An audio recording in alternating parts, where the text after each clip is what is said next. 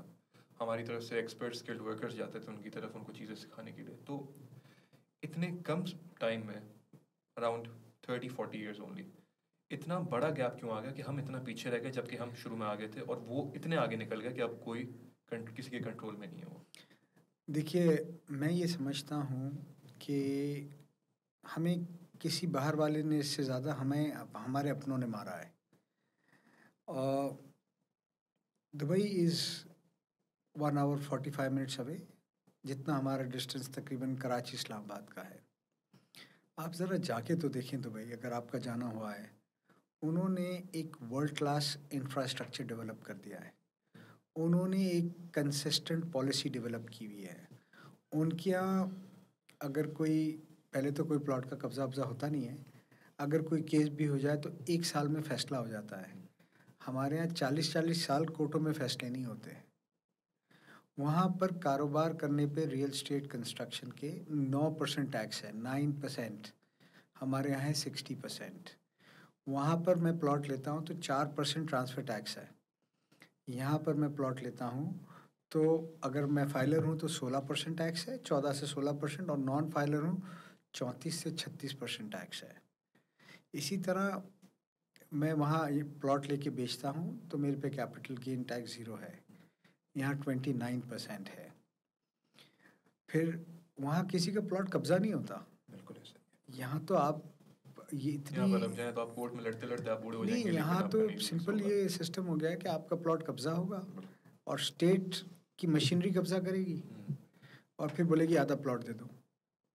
سو ان تمام چیزوں کو کہنے کا مقصد یہ ہے کہ ان اداروں کی جن کی یہ ذمہ داری ہے کہ پاکستان میں رہنے والا بزنس مین اور پاکستان میں رہنے والا ہر آدمی اپنے آپ کو سیکیور فیل کرے، اپنی انویسٹمنٹ کو سیکیور فیل کرے، اپنے فیملی کو سیکیور فیل کرے، وہ اس میں وہ یہ مقصد حاصل کرنے میں کامیاب نہیں ہوئے ہیں، جس کی وجہ سے آپ دیکھیے نہ صرف اسٹوڈنٹ باہر جا رہے ہیں، پروفیشنلز باہر جا رہے ہیں، انڈسٹریلسٹ باہر جا رہے ہیں، انٹرپرینیورز جا رہے ہیں باہر۔ سو یہ تمام چیزیں ہم سب کو سوچنے کے لیے ہے، and especially those people who are in decision making, کہ why a country having gold reserves, uranium, lithium, petrol reserve, oil reserves, minerals, بہترین location, fertile land, water, youth population, atomic power, why are we not progressing? Why are we not progressing?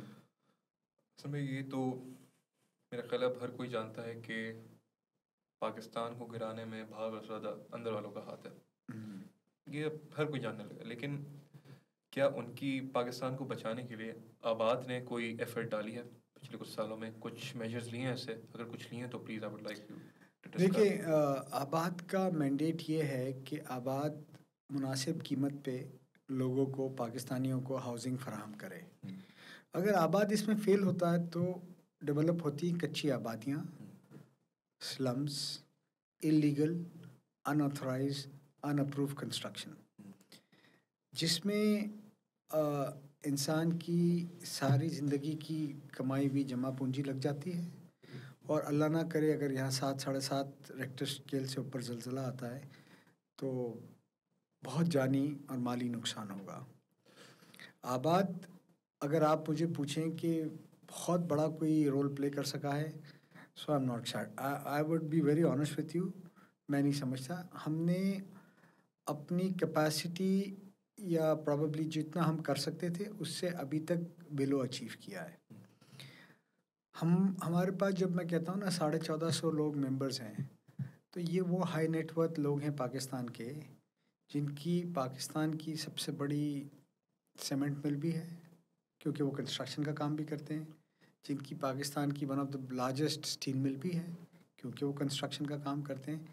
مطلب car manufacturing کی بھی ان کی assembly کا سب سے بڑا plant ہے. آئی will not name them, وہ بھی ہمارے ممبر ہیں. سو یہ وہ لوگ ہیں جو میں سمجھتا ہوں کہ پاکستان کی اکانومی اور پاکستان کی حالات کو بدلنے میں ایک کروشل رول پلے کر سکتے ہیں، کرتے ہیں اور کریں گے. ہاؤ ایور گورنمنٹ کو بھی سمجھنا پڑے گا کہ ان کو اسٹیک ہولڈرز کو ساتھ ملا کے آگے لے کے جانا پڑے گا. دیکھیں ہمارے یہاں کانسٹیٹیوشن میں سینٹ میں ٹیکنوکریٹ کی سیٹ ہے. ٹیکنوکریٹ سے مراد یہ ہے کہ کوئی اگر کسی فیلڈ میں ایکسپرٹیز رکھتا ہے تو اس کی اسپیشل سیٹس ہیں. بٹ اگر وہ ٹیکنوکریٹ کی سیٹ بھی آپ ٹیکنوکریٹ کو نہیں دیں گے، سو اس کیسی چیز بہتر ہوگی؟ مقصد یہ تھا کانسٹیٹیوشن بنانے والوں کا کہ وہ اسپیشلائزڈ لوگ آئیں اور ہر فیلڈ کو آ کے اس کو سیدھا کریں. ابھی تو جو جس قسم کا مائنڈ سیٹ اسمبلیز میں ہے، معاف کیجیے گا، جنرلی اور سینٹ میں ہے، تو مجھے کوئی سیریسنس نظر نہیں آتی کہ پاکستان کے حالات کو، پاکستان کی اکانومی کو، پاکستان کی امپلائمنٹ کو بہتر کرنے میں اسمبلی میں کہ 50% آف وہ جو ان کا ٹائم ہے وہ بھی دیتی ہو. تو unfortunate things are happening. Have you personally, are you trying to take any measures, specific measures with the government جو کہ collaborate کر کے پاکستان کی بہتری کے لیے کام کر پائیں گے؟ آپ کے مطابق وہ لوگ نہیں کر پا رہے، تو کیا آپ نے کوئی ایسے میجرز لیے ہیں جس سے آپ ان کو جو ہے انکریج کر سکیں کہ آؤ کام کرو ہمارے ساتھ، ہم کام کرنے کے لیے تیار ہیں، تم کیوں نہیں؟ دیکھیں ہم نے لیٹر لکھا ہے SIFC کو. SIFC رپورٹ کرتی ہے جنرل عاصم منیر کو، اور ہم امید کرتے ہیں کہ نیکسٹ ویک میں ہماری ان کی ملاقات ہوگی SIFC والوں سے، اور ان کو ہم نے سینسٹائز کرنا ہے کہ یہ انڈسٹری کیا ہے، اس کا پوٹینشیل کیا ہے، اور اس کو کس طرح اس کے پوٹینشیل پہ لایا جا سکتا ہے. سب سے پہلے ہمیں کوشش کرنی چاہیے کہ جو لوگ پیسے دبئی لے جا رہے ہیں ان کو روکا جائے، اور ان کو زبردستی نہیں روک سکتے آپ، ان کو ریشنل ٹیکس پالیسیز دے کے روک سکتے ہیں. آپ ان کو کانفیڈنس دے کے روک سکتے ہیں کہ بھائی یو آر سیکیور ایئر، آپ کام کریں. دیکھیں گرے لسٹ میں فیٹف کی تو دبئی بھی تھا، گرے لسٹ میں پاکستان بھی تھا. بٹ اگر میں دبئی میں پراپرٹی خریدتا ہوں، چاہے وہ 10 بلین کی ہو، یا میرے سے کلائنٹ فلیٹ خریدتا ہے، تو اس سے کوئی سوال نہیں ہے. اگر میں یہی 10 بلین پاکستان میں انویسٹ کرتا ہوں، یا میرا کلائنٹ مجھ سے اپارٹمنٹ لیتا ہے، تو اس سے سینکڑوں درجنوں سوال ہیں، درجنوں نوٹس ہیں اس کے نصیب میں. سو کیا ہمارے جو افسران بیٹھے ہوئے ہیں FBR میں، وہ شاہ سے زیادہ شاہ کے وفادار بن رہے ہیں اور لوگوں کو ڈسکریج کر رہے ہیں انویسٹمنٹ کرنے کے لیے؟ سو اب ہمیں اس معاملات پہ بات کرنی پڑے گی کھل کے. اگر ہم اس پہ کھل کے بات نہیں کریں گے، اور چونکہ ہم سمجھتے ہیں کہ اس وقت طاقت عاصم منیر صاحب کے پاس being chief of army staff ہے، اور وہ چاہتے ہیں کہ پاکستان کی اکانومی میں امپرومنٹ آئے، تو ہمیں ان کو بتانا پڑے گا کہ اس طرح نہیں چل سکتا جس طرح آج چل رہا ہے. مجھے بتائیے نا، اسٹاک ایکسچینج چل رہا ہے کیونکہ اس میں آدمی پیسے صبح ڈالتا ہے شام میں نکالتا ہے، یا شارٹ ٹائم انویسٹمنٹ ہے، لیکوڈ ہے وہ. ہاؤ ایور کوئی بڑی انڈسٹری نہیں لگ رہی، کوئی بڑے پروجیکٹ نہیں آ رہے. کیوں نہیں آ رہے ہیں؟ اگر ہم 30 سے 40 لاکھ نوجوان لڑکا لڑکی ہر سال امپلائمنٹ کے لیے مارکیٹ میں لے کے آتے ہیں، اور اس میں ہم 10-15 لاکھ لوگوں کو بھی جاب نہیں کریٹ کر سکیں، اپارچونیٹیز نہیں کریٹ کر سکیں. So as a nation where are we heading to? So ہمارے جو بھی ڈیسیجن میکرز ہیں، پرائم منسٹر صاحب ہیں، ہمارے عاصم صاحب ہیں، ہمارے زرداری صاحب ہیں، میں سوچتا ہوں کہ ان کو تو نیند بھی نہیں آنی چاہیے اگر یہ اکنامک حالات دیکھ کے کہ کیا ہو رہا ہے اس ملک میں. ڈونٹ یو تھنک کہ جو ہے اب پاکستان میں بہت سارے ادارے موجود ہیں، ڈفرینٹ بورڈ آف ریونیو ہو گیا، not name them any further, لیکن ایسا نہیں لگتا کہ یہ ایک دوسرے کی ٹانگ کھینچنے میں لگے instead of collaboratively working together for the betterment of Pakistan? دیکھیے، بورڈ آف ریونیو جس کا آپ نے نام لیا وہ ہے سندھ کا ادارہ. انفارچونیٹلی کئی سالوں سے سندھ میں میرٹ پہ بھرتیاں نہیں ہوئی ہیں، اور سندھ میں ایک عجیب سا نظام چل رہا ہے جس میں ٹھیکیداری نظام کہتے ہیں. میں نے اپنی آنکھوں سے دیکھا ہے، رجسٹرار آفس آج سے کچھ مہینے یا سال پہلے وہ ایک آؤٹ سائڈر کو ٹھیکے پہ دے دیا جاتا تھا کہ بھائی تم فرض کرو، مثال دیتا ہوں، 1 کروڑ روپے مہینہ دے دو، تم جانو تمہارا کام جانے. So this is not how the states are run. The country progresses. آپ کو میرٹ کو اس کی اسپیس دینی پڑے گی، آپ کو لوگوں کی مارکیٹ بیس سیلریز کرنی پڑیں گی، آپ کو لوگوں کے لیے آسانیاں بنانی پڑیں گی. سر ڈونٹ یو تھنک کہ سندھ کو بھی ہٹا کے اگر ہم جو ہے فیڈرل بات کریں تو اٹس ہائی ٹائم اب کہ جو ہے سب ایک دوسرے کے ڈفرینسز کو سائڈ پہ رکھ کے پاکستان کی بہتری کی طرف کام کریں؟ دیکھیے، مجھے ایسا لگتا ہے کہ اس کے لیے ضروری ہے کہ ڈیسیجن میکنگ کہیں ایک جگہ سے ہو، اور وہ پھر کھل کے ہو، اور کھل کے ہو اس کو وہ اون بھی کریں اور وہ امپلیمنٹ بھی کروائیں، چاہے وہ پروونس ہو اور چاہے وہ فیڈرل ٹیریٹری ہو. اور پھر یہ 18ویں ترمیم اور یہ ترمیم ورمیم اگر ملک کے لیے کام کرنا ہے.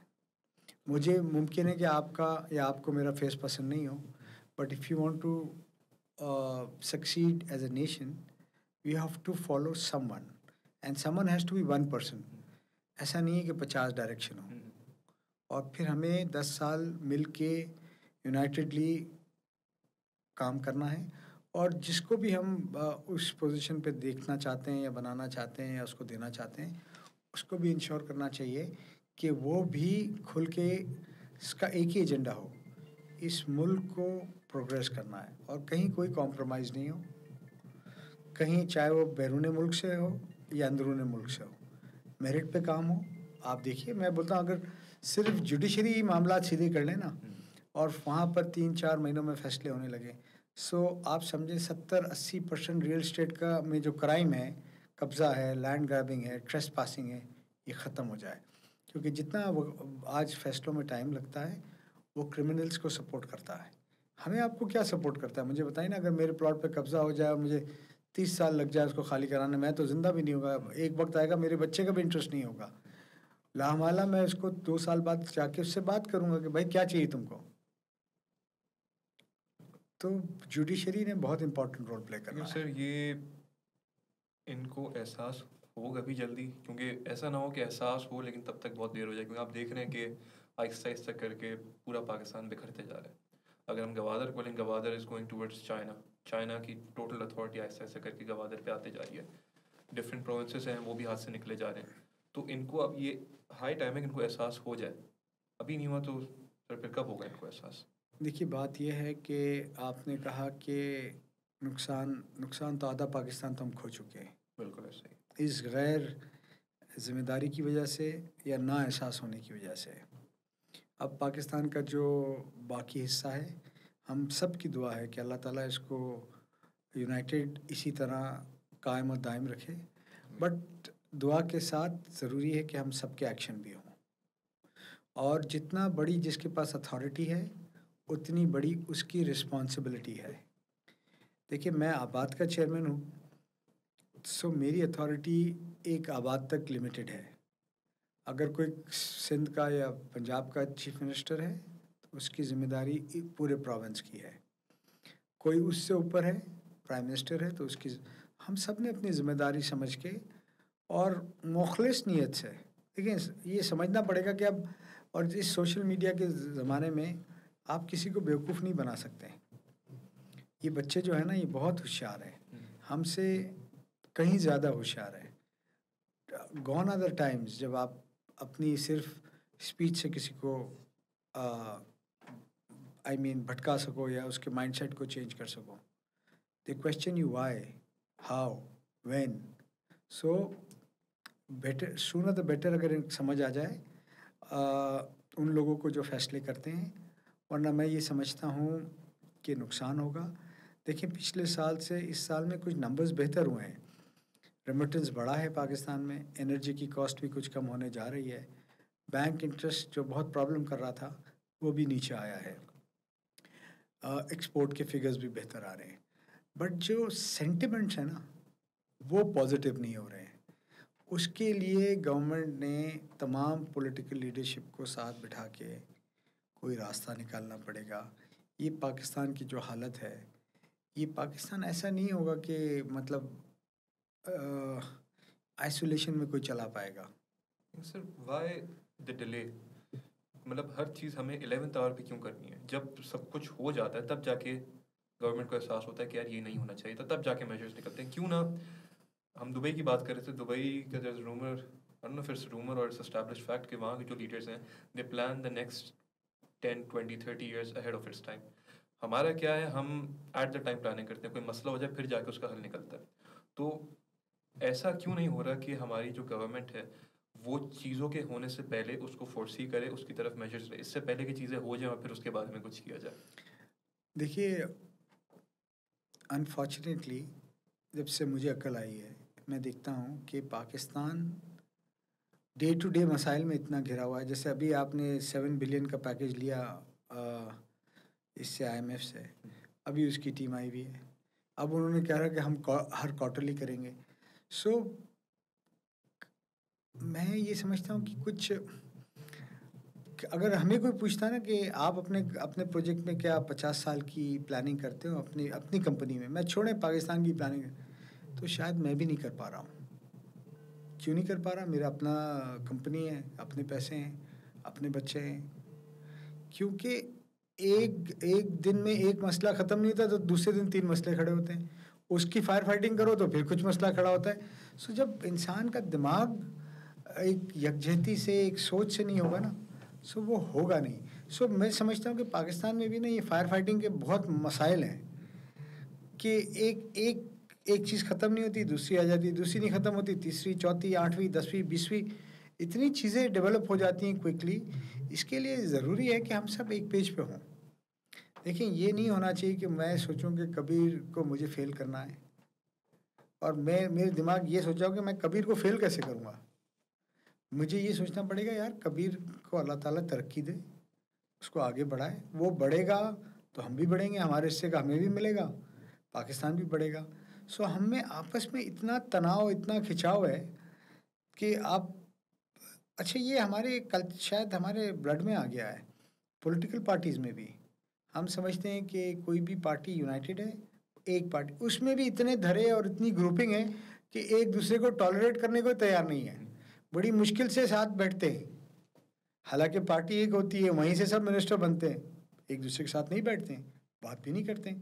سو یہی ہمارے ملک کی بھی یہی حالت ہے. یہ تو اس بات سے تو میں آپ کا 100% اگری کرتا ہوں, دیر از نو کاؤنٹر ٹو دس. لیکن بیچ میں سر ذکر ہوتا IMF کا, تو ڈو یو ریئلی تھنک کہ IMF کو ہم جب اٹھا کے پیسہ مانگنے ہمیں مل جاتا ہے, تو کیا IMF ہمارا جو ہے ہمدرد ہے, یا وہ ہمارے ساتھ وہی چیز کرنے کی کوشش کر رہا ہے جو EIC نے مغلوں کے ساتھ کری تھی؟ دیکھیے بات یہ ہے کہ ہمارا ہمدرد ہے یا نہیں ہے, ہم خود جاتے ہیں نا بیگنگ بول لے کے, آپ نہیں جائیں اس کے پاس.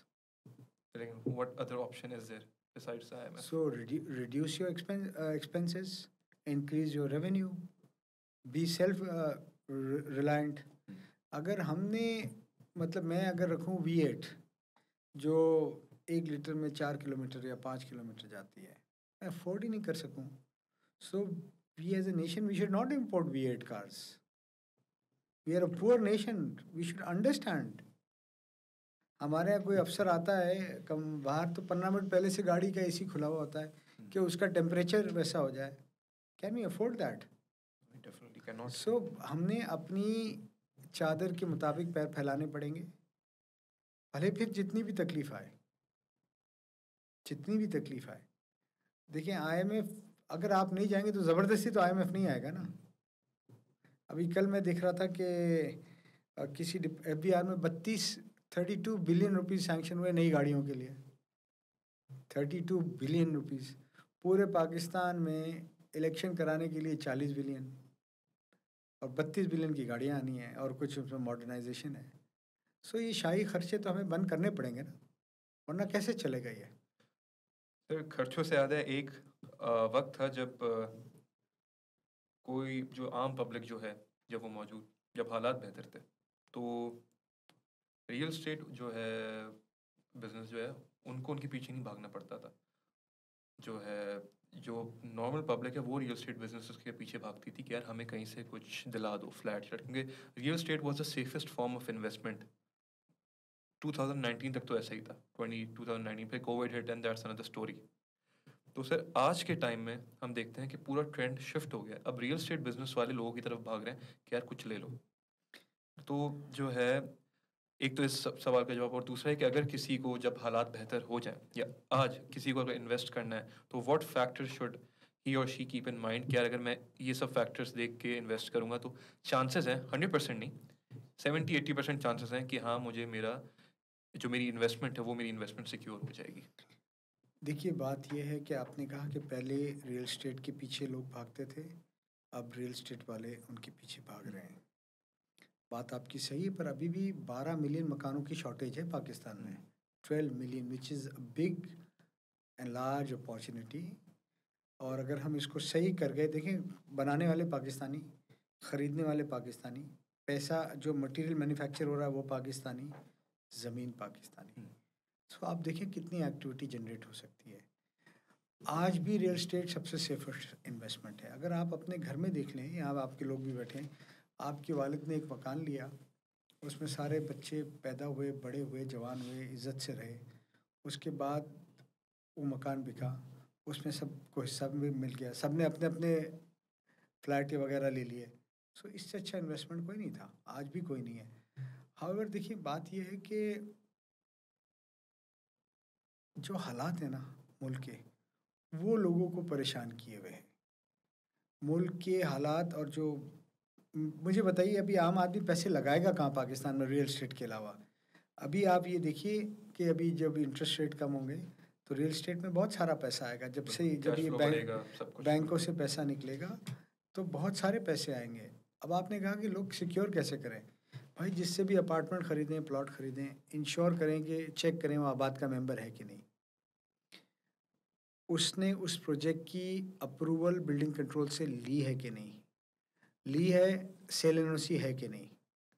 اسی طرح انشور کیجئے کہ اس آدمی کی، اگر وہ میرے سے لینا چاہتا ہے، کہ میرے 5 پروجیکٹ پرانے کیا ہیں، have I delivered them in time, they are no major defects, I have not cheated my customers with a lot of escalation and cancellations.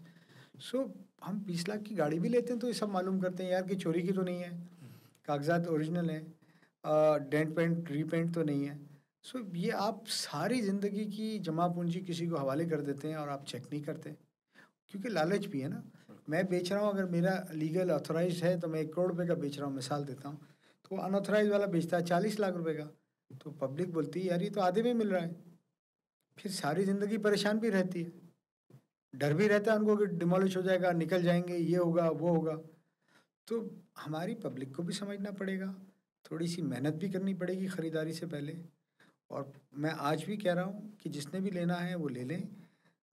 Next probably 6 months on price بھی بڑھیں گے، ڈیمانڈ بھی نکلے گی، اور ایکٹیویٹی بہت بہتر ہوگی آج سے. For those allottees customers I'm talking, but for people like us who are builders, so government has to rationalize the taxes. Government has to give a long-term policy for housing, construction and taxation, and that policy has to be consistent. یہ نہیں ہوگا کہ آپ مجھے بولو گے کہ 5 ارب روپے لگا لو، آج یہ پالیسی دیتا ہوں، کل پالیسی چینج ہو گئی. عمران خان کے دور میں یہی ہوا.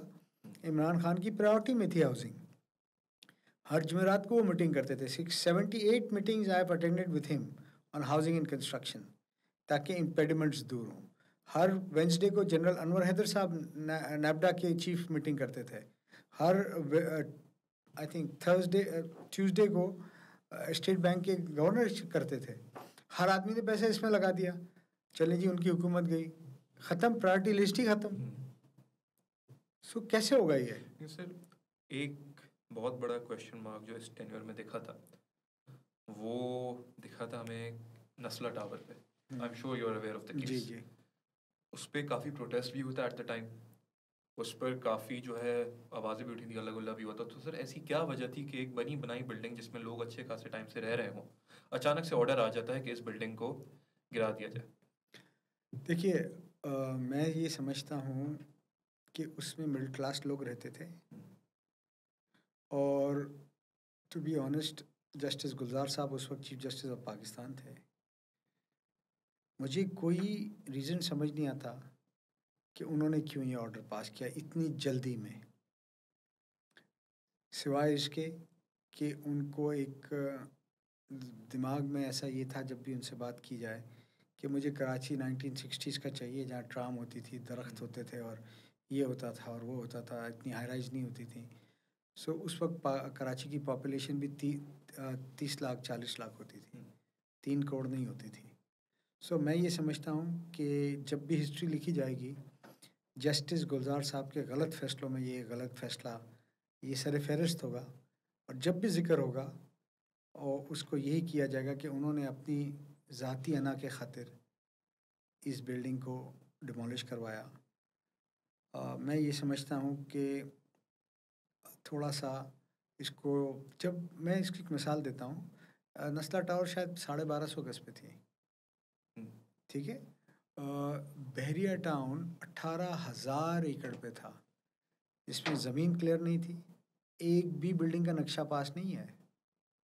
آپ نے 465 بلین لے کے جسٹس ثاقب نثار نے اس کو ریگولائز کر دیا کہ یہ پینلٹی بھرو.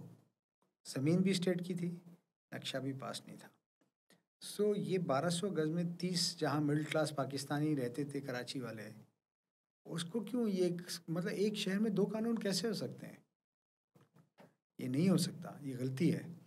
اور میں امید کرتا ہوں کہ کہیں نہ کہیں وقت آئے گا جہاں یہ غلطی ریکٹیفائی ہوگی, کیونکہ اس سے بہت نگیٹو امپیکٹ گیا ہے. کہ پہلے تو اس شہر میں چیز بنتی نہیں, بنی ہوئی چیز توڑ دی جاتی ہے, اور 1200 گز کو توڑ دیا جاتا ہے, اور 18,000 ایکڑ کو ریگولائز کر دیا جاتا ہے. نہیں ہو سکتا. لیکن سر بات بحریہ ٹاؤن کی نکلی, تو ہم دیکھ رہے ہیں کہ ہم سے پہلے بھی اس ٹائم کافی ٹائم پہلے بھی بحریہ ٹاؤن کی تو سینٹیمنٹ بہت تھا, اور ایسا ایسا کر کے ابھی بھی ہے. تو آج کے دور میں اگر کوئی چاہتا ہے کہ یار میں بحریہ ٹاؤن میں اپنا گھر بناؤں, تو would that be good for that person or not? دیکھیے بحریہ ٹاؤن ہمارا ممبر ہے, ٹھیک ہے. بحریہ ٹاؤن کے سپریم کورٹ نے ایک فیصلہ دیا ہے کہ انہوں نے 465 بلین روپے بھرنے فار ریگولائزیشن آف دا لینڈ, ٹھیک ہے. بحریہ ٹاؤن نے میرے خیال میں کچھ پیسے بھرے ہیں, آئی ڈونٹ نو 100 بلین یا 100, اس کے بعد وہ نہیں بھر رہے ہیں. میں سمجھتا ہوں جب تک وہ اپنا ٹائٹل کلیئر نہیں کریں گے, ہمیں وہاں انویسٹمنٹ کرنے سے اجتناب کرنا چاہیے. ہاں وہ اپنے پیسے بھر دیں, ٹائٹل اپنے نام پہ لے لیں, پھر کوئی حرجہ نہیں ہے اس میں انویسٹمنٹ کرنے میں. اور چونکہ جب ٹائٹل ہوگا تو نقشہ پاس ہوگا نا, آج ٹائٹل ہی نہیں ہے تو نقشہ کیسے پاس ہوگا؟ سو ہمیں احتیاط کرنا چاہیے. اور سر ایک ذرا جو بھی ویورز دیکھ رہے ہیں ان کو ذرا ایک ایڈوائس کہ جو ہے اگر کوئی انویسٹ کرنا چاہتا ہو, what's the best location currently in Pakistan, whether that be a city اور whether that be a private society, which is the best prospect for the future to invest in? دیکھیے میں سمجھتا ہوں پورا پاکستان اچھا ہے. اب ہر آدمی کی اپنی پرائرٹیز ہیں, اور ہر آدمی ڈپینڈنٹ. اگر میں کراچی میں رہتا ہوں تو آئی ووڈ پریفر کراچی, آپ لاہور میں رہتے ہیں تو یو ووڈ پریفر لاہور. اگر کوئی آدمی اس شخص کے پرسپیکٹو میں تھوڑا سا ماڈیفائی اور کرتا ہوں, اگر کوئی آدمی اس شخص کے پرسپیکٹو سے کر رہا ہے کہ مجھے وہاں پہ رہنا نہیں ہے, میں بس چاہتا ہوں کہ میرا کم سے کم ٹائم میں میرا اماؤنٹ ہے اس پر مجھے جو ROI ہو وہ ایک اچھی اماؤنٹ مجھے واپس مل جائے. تو what would be the prime location for this man? دیکھیے میں یہ بتاؤں آپ کو کہ اگر آپ آج ریئل اسٹیٹ میں انویسٹ کریں گے as an customer so you will gain profit. اگلے سال آپ کو اچھے پیسے ملیں گے. However you need to be very careful where you are investing. جیسے میں نے آپ کے کہا نا, you should avoid Ponzi schemes. Karachi is a very good market. Lahore, Islamabad, اب کل میں دیکھ رہا تھا کہ اسلام آباد میں زمین کا آکشن ہوا ہے, فیبولس پرائزز. ایون جو میرے خیال میں منسٹری آف ہاؤسنگ کر رہی تھی اس کو, وہ بھی ایکسپیکٹ نہیں کر رہی تھی اتنی اچھی آفر آئی ہے. سو آپ جہاں بھی انویسٹ کریں, میں are not name one city one area. I think all the cities are good, all the areas are good, subject you invest in the right scheme or right vertical building which are duly approved, which have the وہ بولتے ہیں نا cell NOC ہونی چاہیے ان کے پاس. اچھے لوگوں کے پاس انویسٹ کریں, next 6 months you will make money. صحیح.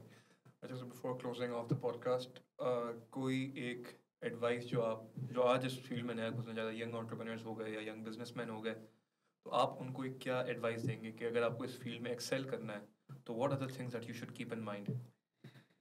دیکھیے میں یہ سمجھتا ہوں کہ یہ بہت اب کیپٹل انٹینسو انڈسٹری ہے.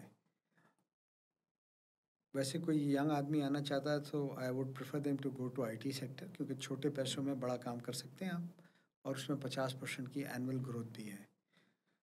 اس میں آپ یو کی not come with less than may be 500 million or billion rupees until unless you have got باپ دادا کی طرف سے کوئی زمین جائیداد ہوئے تو ایک الگ بات ہے, یا کوئی گروپ ہو ایسا. اگر آپ آنا چاہتے ہیں, there is a lot of demand there. Not only from construction side but if someone was to open a real estate office جس میں وہ سے مڈل مین کا کام کرے, ان کو بھی کچھ ایڈوائس. جس میں وہ کیا کرے, مڈل مین کا کام کرے کہ بلڈر سے اٹھا کے عوام تک وہ. جی یہ آپ کر سکتے ہیں کہ اگر وہ ریئل اسٹیٹ کی, جیسے ہماری 2-3 بڑی کمپنیاں ہیں, ڈیجیٹل مارکیٹنگ. آج آپ کو جان کے یہ تعجب ہوگا کہ آن گراؤنڈ اتنی سیل نہیں ہے, واک ان کسٹمر کی نہیں ہے, ڈیجیٹل سیل ہے.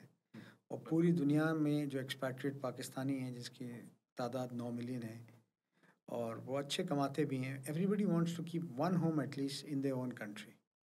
سو ڈیجیٹل مارکیٹنگ میں آئیے, you will get a good commission, اور آپ کا انویسٹمنٹ بھی نہیں ہوگا, اور people are looking for good people. ٹھیک ہے. اور جانے سے پہلے ایک آخری سوال, اگر آپ آج اپنے سارے ایکسپیرینس کے ساتھ, اپنی ساری ایکسپرٹیز کے ساتھ ایک 20-25 سالہ حسن بخشی کو کوئی ایڈوائس دینا چاہیں گے تو وہ کیا ایڈوائس ہوگی؟